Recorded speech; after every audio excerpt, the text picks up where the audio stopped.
Prezidentimiz raisligida joriy yil 21-iyul kuni hududlar va tarmoqlarda iqtisodiy o'sish sur'atlarini ta'minlash bo'yicha birinchi yarim yillik yakunlari hamda yil oxiriga qadar amalga oshiriladigan ustuvor vazifalar muhokamasiga bag'ishlangan video selektor yig'ilishida aholi turmush farovonligini yuksaltirish, mahallalar infratuzilmasini yaxshilash, bandlik va daromad manbalarini kengaytirish bo'yicha qator topshiriqlar belgilangan edi.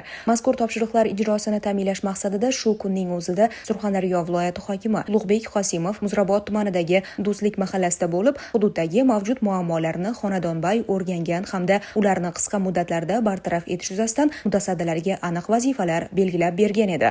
Shundan so'ng mahallada manzilli va tizimli ishlar tashkil etilib, aholini uzoq yillardan buyon qiynab kelgan infratuzilma muammolari bosqichma-bosqich hal etildi. Jumladan ichki yo'llar ta'mirlanib, ko'chalar obodonlashtirildi va tashqi qiyofasi yaxshilandi.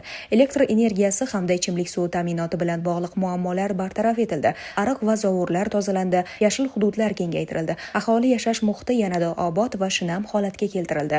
Obodonlashtirish ishlari bilan bir qatorda aholi bandligini ta'minlash va daromadlarni oshirishga ham alohida e'tibor qaratildi. Ehtiyojmand oilalardagi ishsiz fuqarolarni kasb-hunarga o'qitish, ularning doimiy ish bilan ta'minlanishi hamda barqaror daromad manbalarini yaratish bo'yicha amaliy chora-tadbirlar ko'rildi. Viloyat hokimi Ulug'bek Qosimov Do'stlik mahallasida amalga oshirilgan ishlar natijalari bilan tanishdi. Shu yerning o'zida og'ir toifaga kiruvchi mahallalarda ishlarni samarali tashkil etishga bag'ishlangan amaliy seminar ham o'tkazildi. Unda shahar va tumanlar hokimlari va tegishli mas'ullarga Do'stlik mahallasida har bir ko'cha, xonadon va oila kesimida yo'lga qo'yilgan manzilli ishlar, qisqa muddatda erishilgan amaliy natijalar hamda qo'llangan ish usullari namoyish etildi. Ta'kidlanganidek, mahallalarni rivojlantirishda har bir muammoni manzilli hal etish, aholi bilan tizimli ishlash va barqaror daromad manbalarini yaratish asosiy mezon bo'lishi lozim. Shu munosabat bilan mutasaddilarga mazkur tajribani viloyatdagi barcha og'ir toifaga kiruvchi mahallalarda keng joriy etish, har bir ko'cha, xonadon va oila kesimidagi muammolarni aniqlab, ularning yechimini ta'minlash,